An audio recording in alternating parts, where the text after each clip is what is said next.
Originally, I didn't know whether we have visitors here tonight or not. And I was going to talk a little bit about the origin of life according to the deeper teachings of the scriptures of the past. But I think after this little introduction, maybe I could move on with that and talk a little bit about it. It's quite amazing, you know. You'll remember in Christianity, it's stated in the Bible quite clearly that we've been created in the image and likeness of God. And also in the subsequent scriptures, we have been endowed with what in Islam is called the fitra. That is, God has engraved on our realities, on our innermost realities, the gift of His presence, the gift of a particular set of talents and capacities that only you and you and you have. We don't have the same ones. We have all kinds of capacities, but the proportions of them are different. So this is why we see some souls very elevated in their understanding and their scientific vision and their rationality, and others that are more endowed with the capacity to shower love and sympathy and compassion on other souls. Each of us has an individual endowment, and God judges us after death on what we did with what He gave us, not with how much we did compared to the person sitting next to you, or how much we did compared with the former generation. It's the only thing that He judges us on is what He's given us, what He's endowed us with. In mystic terms, in spiritual terms, it says that He has made us from a sorry drop of water. And when you think of the very beginning of the conception of within the mother of a new being, there's just the joining of these physiological parts. He's endowed with some extreme mysterious capacity. Some little liquid has the pattern projected into it of our whole being, not only our being when we're babies, but every stage of our life is already written. And it comes into being like a seed. Look at this seed that if you search the seed, you can't find the tree, you can't find the fruit, you can't find the flowers. But they're all there inherent as a spiritual endowment. They're a spiritual gift. And they are part of what is generally spoken of both in Islam and in the Bahá'í teachings as the breath of the All-Merciful. Through the All-Merciful, He has breathed life into our souls. Baha'u'llah expresses it in another way. He says, "Thou art my lamp, and my light is in thee. Get thou from it thy radiance." So this suggests to us that the breath of God is not something that happened a long time ago and He did it and then He said, well, it didn't turn out too well, I'm going to go do something else.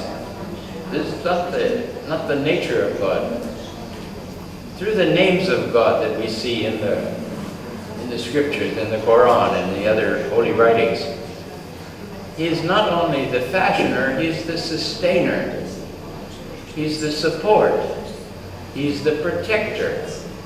So these names of God continue to operate in us. He breathes life into us. He accompanies us. And He says, wake up, people. Remember. Try to remember when I created you. Try to remember what's in your inmost being. If you can get away from two things, He said, you will lift the veil and see the magic of creation, of the whole cosmos. The two veils are love of self and human passion. These two things, he said, have to be removed from the soul, from the heart, and then this light that he says is in us, we will become conscious of it. And other people will become conscious of it as well. Thou art my light, thou art my lamp, and my light is in thee. Get thou from it thy radiance, is an eternal command of God, if you will. And then he provides us with the means whereby we can do this, because if we want to do it by ourselves, we find we keep failing. Actually, it's my understanding we will always fail until we lean on him. We lean on the compassion of God. We lean on the mercy of God to give us strength to be able to overcome our weaknesses, to act in the way he wants us to act with other souls. In the letters of the guardian of the Baha'i faith, he talks about forces of darkness. And he talks about these forces of darkness having overcome the world. At this period that we're in, there's a terrific sorting between darkness and light, clash. The call to nobility, the call to spirituality is very strong. But the influence of material goals, of material pleasures, of sensual pleasures, all of this is accumulated and created a certain shadow over the souls of men. And he said it's these principles that he's brought, and that his son Abdul-Baha proclaimed in the West, in Europe and all over America. Through these principles we can raise communities that are free from these things, at least that are battling against the forces of darkness. Now, in Baha'i community life, Shoghi Effendi says the Baha'is must be very cautious lest they begin thinking and feeling negatively about other Baha'is or about other people. He said as soon as you start thinking critically about another human being, these forces of darkness penetrate your spirit and make it see the light that's in you. That's very true. He doesn't say saying and announcing. He says thinking and feeling, which is now you've got the hypocrite, you've got the smiling, you know, looking at each other, and you're thinking, this is a dreadful person, I don't want to be with him. Why they became Baha'is and so on. The Baha'i teachings, Allah says, and he's also from parallel in the Quran, we made some of you tests for others. Now, who doesn't know the truth of that? There's always somebody in the Baha'i community that annoys us, or that we would rather not associate with, because all the extremes of humanity are welcome in the Baha'i community. If we're going to have oneness of mankind, it's oneness of everybody. So naturally there's going to be types of people that by our upbringing, by our culture, we have prejudice, we have, God forbid, hatred.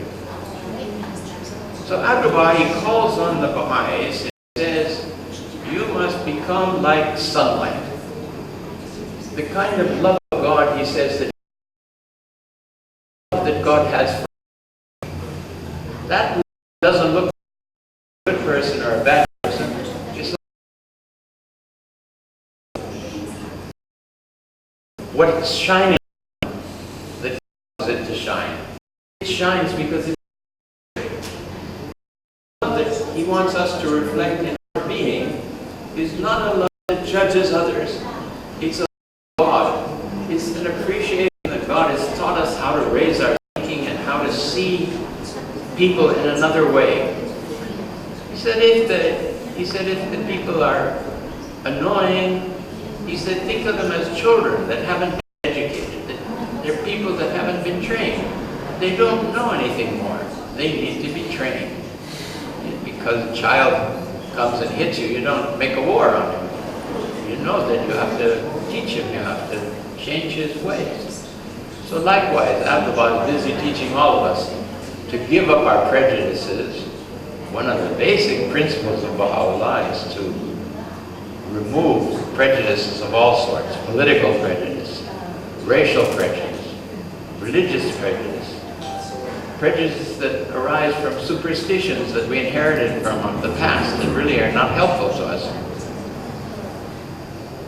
And he calls us to a vision, again, of the oneness of all mankind. That we see everybody as the children of God, as creatures of God. And everybody has this quality of the reflection and image in their inner reality, in their souls, in their spirits, in their hearts. So when we look at them, we have to try to think of that. The outside maybe has some bad habits and very unpleasant to be with, but we know there's something created by God, or they wouldn't be standing there before us. And we need to reflect deeply on this. And we need to check and see who is it that we think and feel negatively about, and try to remove that from our lives. He says if the Baha'is do that, then the power of the Holy Spirit, the power of the messages and messengers of God will flow into the community and be like a magnet and attract other people. But if we can't get along, if we have our differences and grievances, that will keep us from growing spiritually. It will keep us from growing spiritually, and it will keep the Baha'i community from growing.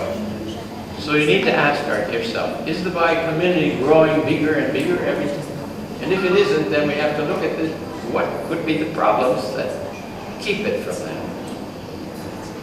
It's very serious, friends.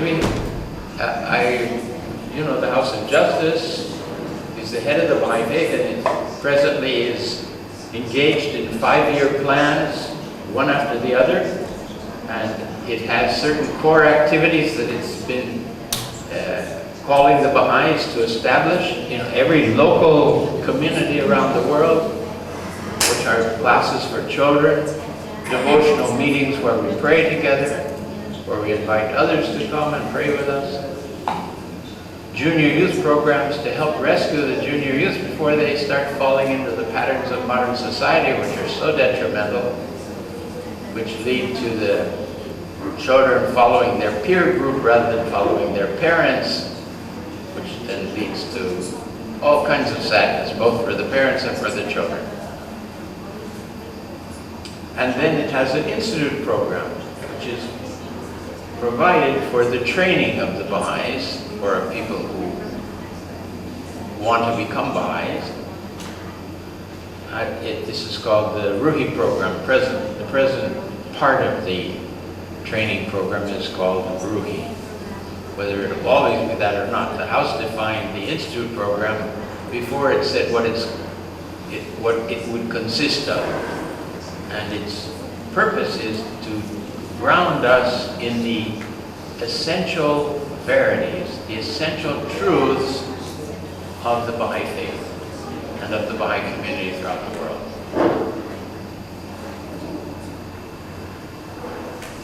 In the last year of the Guardian's life, this is Shoghi Effendi, during the World Crusade, 1956, 1957, he had his secretary write a number of instructions to the Baha'is around the world.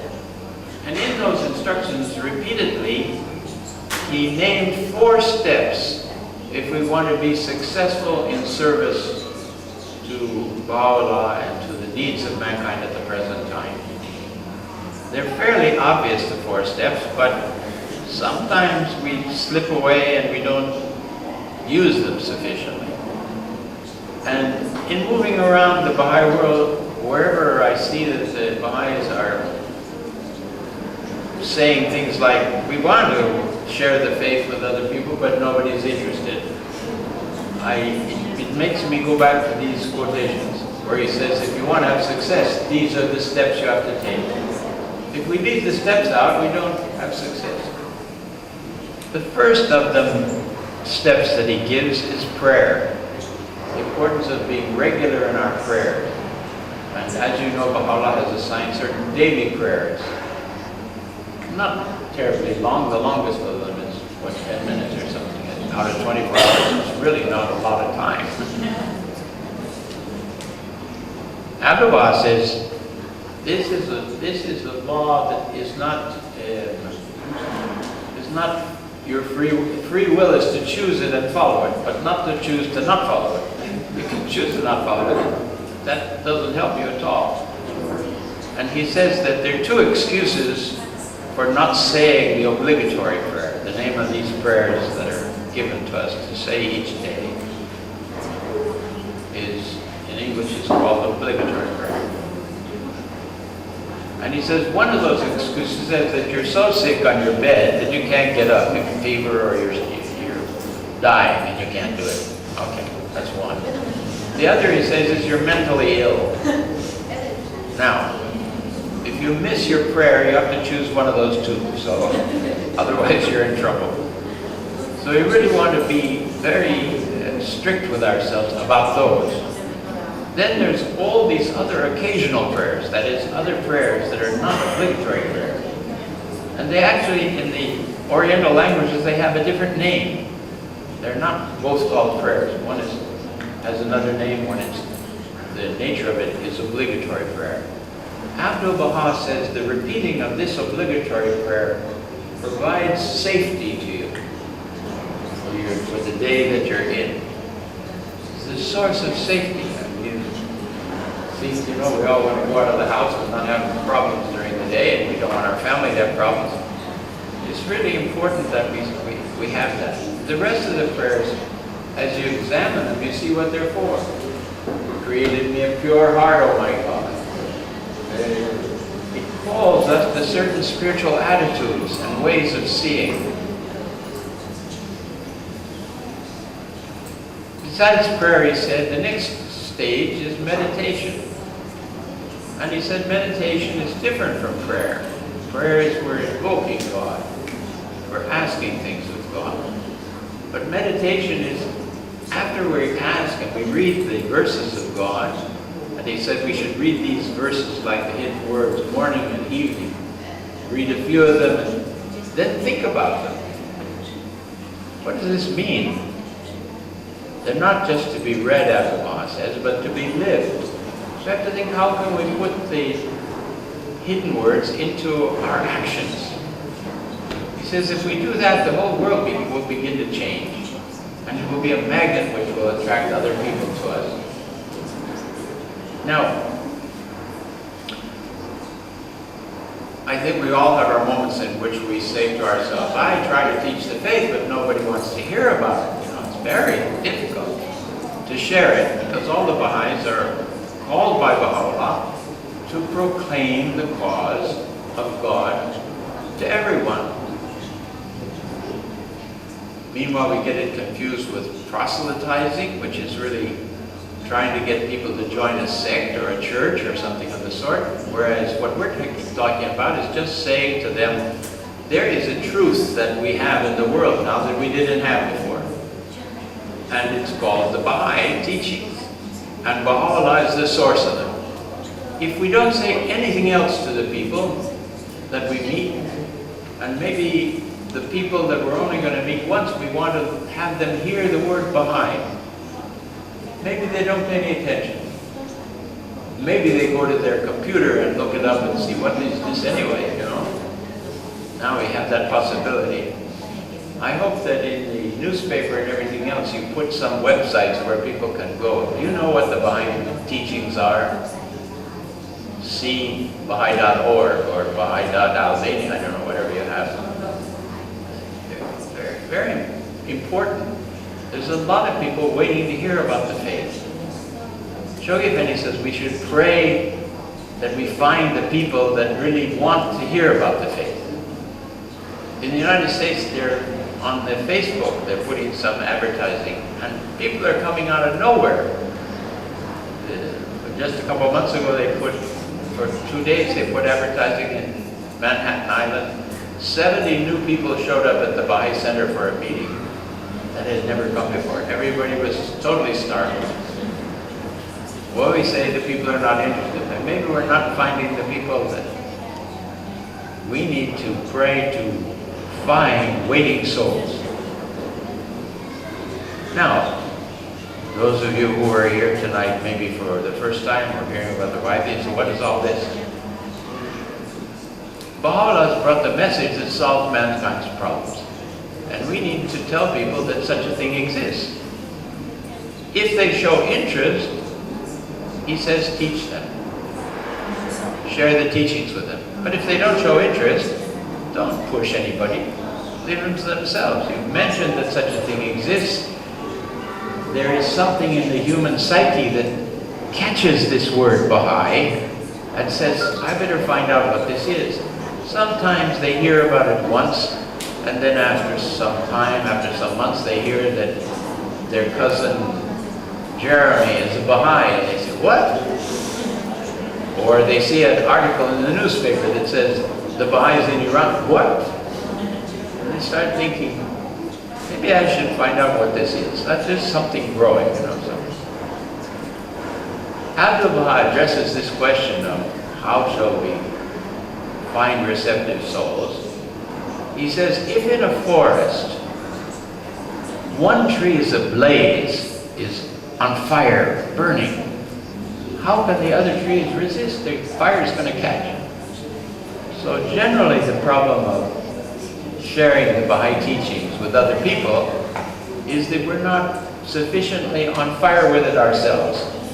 And I think we've all seen Baha'is who are on fire, and we immediately feel the effect of that. And whether we're doing enough or not doing enough doesn't depend on what anybody else in the community does or doesn't do. It depends on looking at Abdu'l-Bahá and comparing what we're doing with what Abdu'l-Bahá did. Because he says, look at me, be as I am, try to follow the pattern that he has.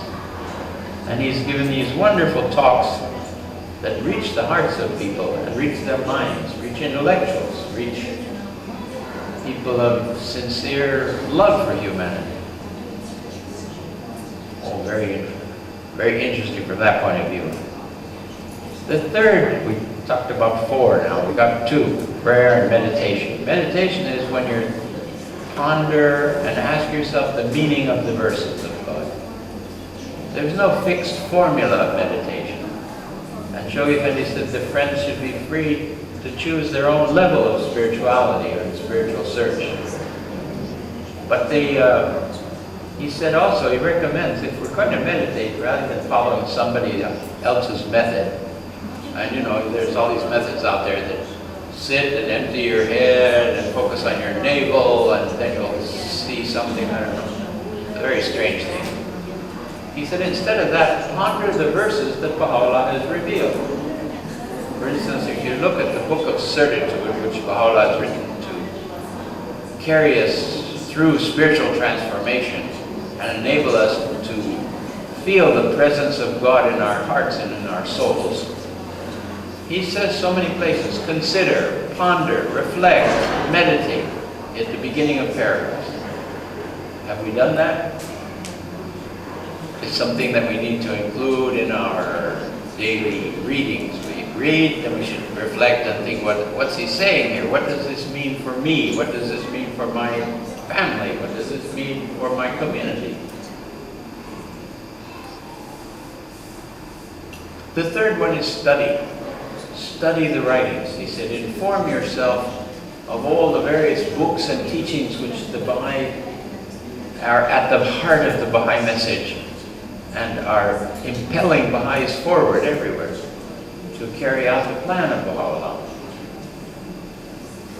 And that's a job that should make of us readers.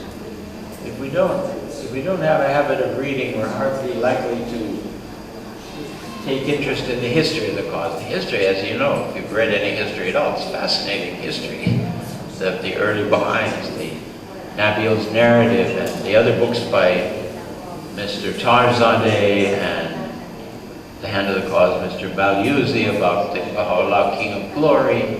Fascinating works of history.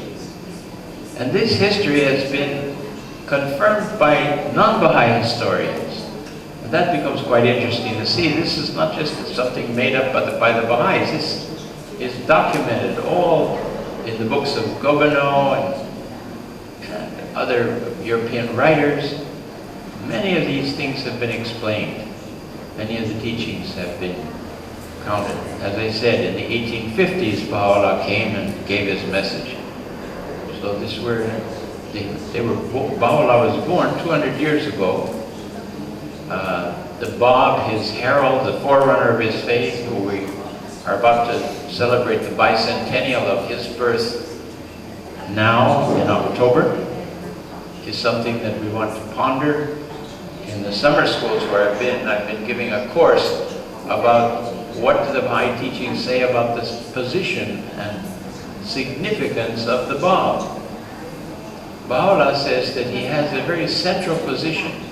He calls him the king of the messengers of God, the king of the Rasul. Imagine. He says that the prophecies of Islam say that knowledge can be considered to be 27 letters. He said, up to the time of the coming of the Qayyam, the coming of the Bab, 2 letters have been revealed and taught, knowledge of 2 parts of 27 parts. He said, with the coming of the Bab, he's brought the other 25 letters. He's brought the rest of all possible knowledge and revealed it in his revelation. And in the World Center, we have now accumulated many writings of the Bab, and we put them on the computer, and they add up to 5 million words. That's more than double all the Holy Scriptures of all the revelations of the past. I don't know how many times over, but it definitely surpasses the combined number of everything in the past. Well, 2 letters of 27 against 25 letters, you would think, of course, it has to be very large. And we still haven't collected all the writings of the Bab. There's still writings of his showing up. Terrific insight into the scriptures of the past. Commentaries on the Quran. Quite marvelous things. Just that help. Prayers. Did you see the prayers of the Bab? Of course, you have in the Bahá'í prayer book, you have prayers of the Bab. How closely we can associate and identify with the things that are asked for in those prayers. And shouldn't we be especially using them in this period building up to the bicentennial to honor his mission, his effects on mankind? Well, friends, I don't know how long I've been talking, but I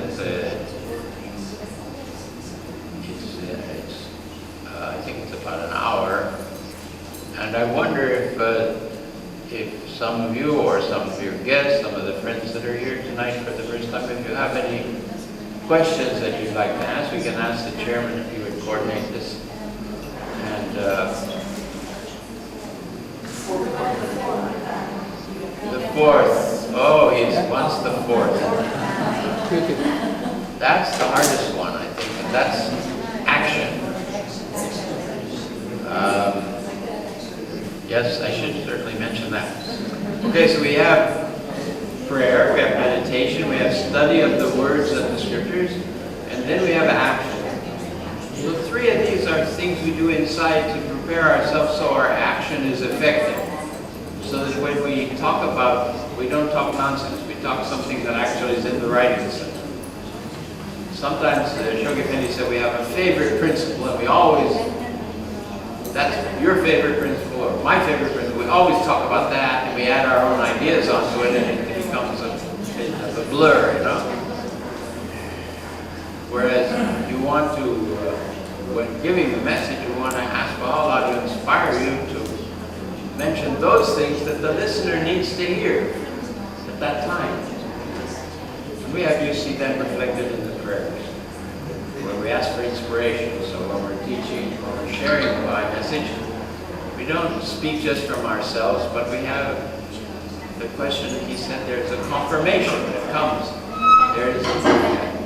We're surrounded by spiritual influences that can guide us to say things that we never thought before. It's quite mysterious. I would hope that tonight I've answered some of the questions that you may have had in the past. Usually it happens in a meeting, somebody comes up and said, oh, I had a question, but you answered it. So, okay, that's good. But that's the spirit of the Baha'is, is they want to be able to present the inspiration from the Baha'i teachings. So action is really sharing, it's taking action, it's serving mankind, it's serving in some ways. Kindness to others, the love that we express for society, for our country, for our human condition, for other human beings. And Sharif Effendi says our actions to share the faith with others should be with perseverance and also with sacrifice. And in a letter he explains, in several letters he explains, there's 3 kinds of sacrifice that are required for the Baha'i faith to go forward. It's like the gas inside of an engine. You need sacrifice to make the car go forward. He said the sacrifice is financial. That is, we need to contribute. Nobody tells us how much to contribute, and nor checks to see whether we are contributing. But we need to contribute. We have treasures in the community. There's places where we give our funds. He said we should give sacrificially. If we give sacrificially, we receive confirmations. And one place, Abdu'l-Baha says, if it's given with sincerity, you'll get it back 10 times over. Now sometimes the Baha'is have asked me, when does that happen? You know, I did that and I didn't get 10 times back. All right, be a little patient. Maybe he wants to test you a bit. But in the end, you'll see that's a wonderful promise. The second one, he says, is our time. We have to sacrifice time. You've had to sacrifice time to come here tonight. But that's part of a learning process. Okay, maybe you heard something that'll be helpful or not. But the point is that it takes time away from other things we want to do. And that's a sacrifice. And we have to realize it's a sacrifice. Oh, that is the third one, he said. Can you imagine what the third one is? Your person. He says you have to sacrifice your person. That is your idea of who you want to be in the world and what you want to do with your time and your efforts and your education. You have to leave some of that aside to provide time to participate in the Baha'i activities, to study the writings, to pray, and all the other things that are necessary. So there you have it. Financial sacrifice, sacrifice of our time, and sacrifice of our person. I think I want to have 3 doctorates. Well, do I need 3 doctorates? Is that really, I got to think about it way. How much time do I give to the plans? How much time do I give to myself? How much time do I give to my family? And of course, all of this has to be done with some moderation. But sacrifice implies going beyond moderation. And he says sacrifice in these 3 areas brings spiritual growth to us and moves the cause of Baha'u'llah forward. So, I almost said that's number 4. Action, the right kind of action. This persevere in action was the theme of the Guardian during the 10-year crusade between 1953 and 1963. Some of you will have heard of Bill Sears. Bill Sears was a hand of the cause. Bill Sears went on pilgrimage in the early part of the crusade to the Holy Land, and he visited the shrines and the holy places, and then he sat at the table of the Guardian. And one night he said the Guardian was talking about pioneering, how important pioneering was. So Bill said, I asked, pioneering to where? And the Guardian, he said, looked at him and he said, Africa. And then Bill said, where in Africa? South Africa. Where in South Africa? Johannesburg.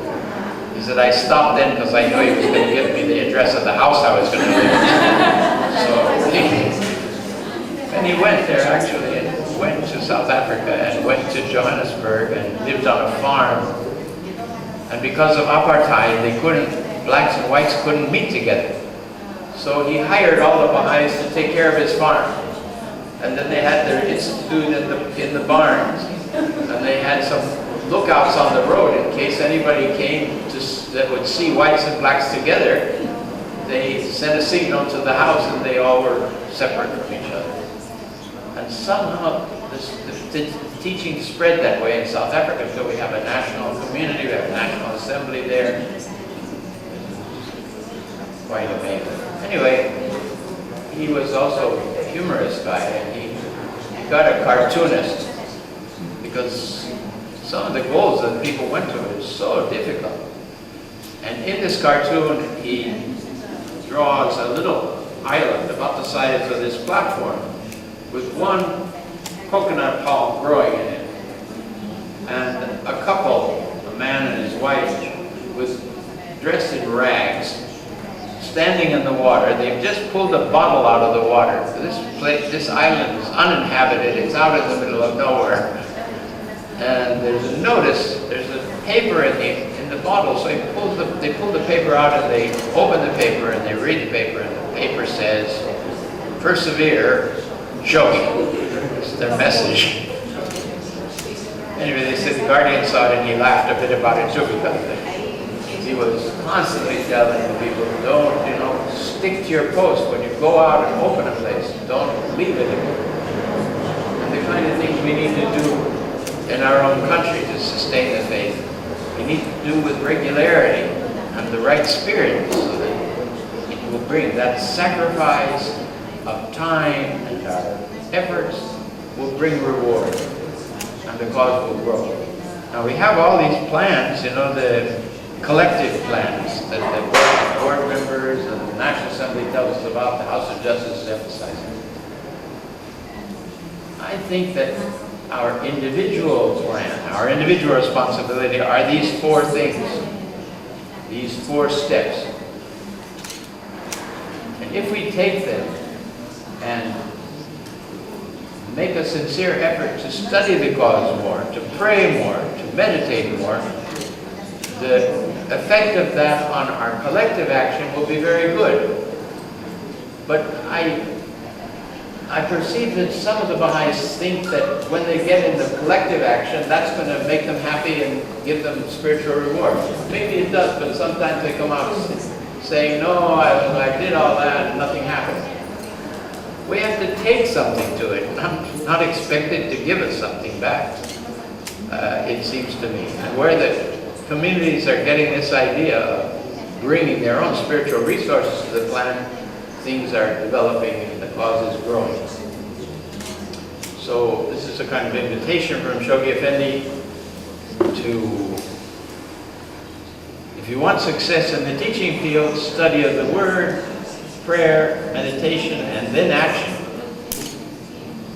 seems to be the secret.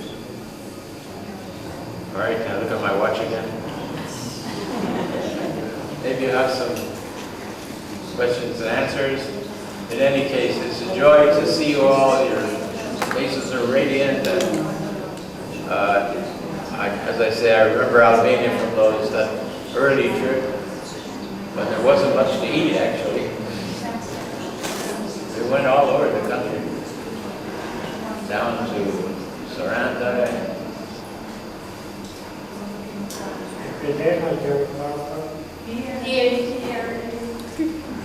Some of the cities are mentioning now, the friends that are here. Where you were.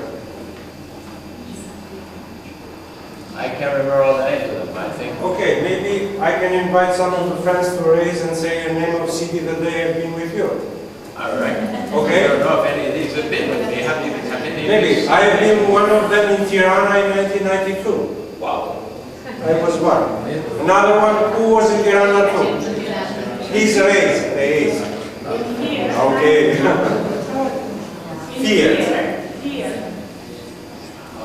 Here, when I asked you the question, if you permit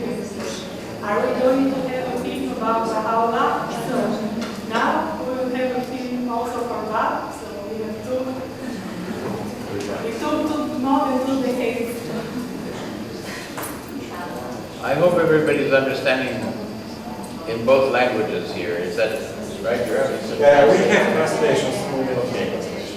Atëherë miq, kush dëshiron të bëj pyetje, mund të ngrihet aty ku është.